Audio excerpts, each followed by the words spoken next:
Fa'idatun imla'iyya. Fa'ida ta imla'i, wato yau za mu ɗan ɗeba kewa da wata 'yar taƙaitacciyar fa'ida ta imla'in larabci, wato ƙa'idar rubutun larabci kenan. Wannan feji yake cewa tuhzafu hamzatu ibnu idza waqa'at bayna ismaini alamaini wa lam yufsal bainaha wa baina ahadil alamaini. Wato alhamzan nan ta kalmar ibnu akan share ta idan ta faɗo tsakankanin sunaye alami, wato sunaye na yanka guda biyu.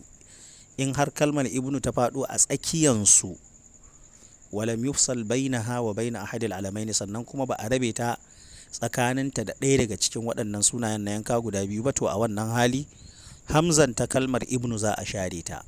Shine ce nahwu qaulina, kamar yadda muka faɗa a cikin zancen mu, wato misali kenan zai kawo ya ce Muhammad ibn Ibrahim karimul khuluqi, wato Muhammad dan Ibrahim mai kyakkyawan ɗabi'a ne. Idan muka kalli kalmar ibnu anan, ga ta nan an rubuta ta da jan tawada, aka ce ibnu Muhammad ibn Ibrahim. In aka kalla kalmar Muhammadu suna ne alami na yanka, haka nan Ibrahima suna ne alami na yanka, to a tsakiya sai kalmar ibnu ta faɗo. To a wannan hali, tunda ta faɗo a tsakiyar sunaye alami guda biyu kuma babu wani abu da ya shiga tsakaninsu, to za a share alhamzan na kalmar ibnu.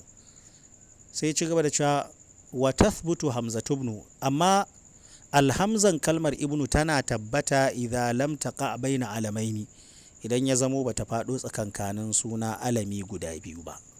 Shine ka misali yace nahwu qaulina, kamar misali a cikin zancen mu da yace anabnu Ibrahima, wato ni dan Ibrahim ne. In aka kalla za a ga kalmar ibnu anan ta faɗo tsakankanin kalmomi guda biyu, amma kalmar farko in aka lura za a ga dhamiri ne, ta biyu kalmar ita ce wa wacce ta biyo bayan ibnu din za mu ga alami ne. Kenan kalmar ibnu anan bata faɗo tsakankanin sunaye na yanka guda biyu ba, to anan za a tabbatar da alhamza.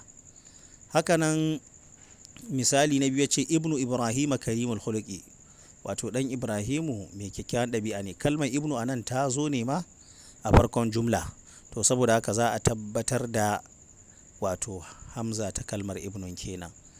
Sai ci gaba da cewa wa idza fusila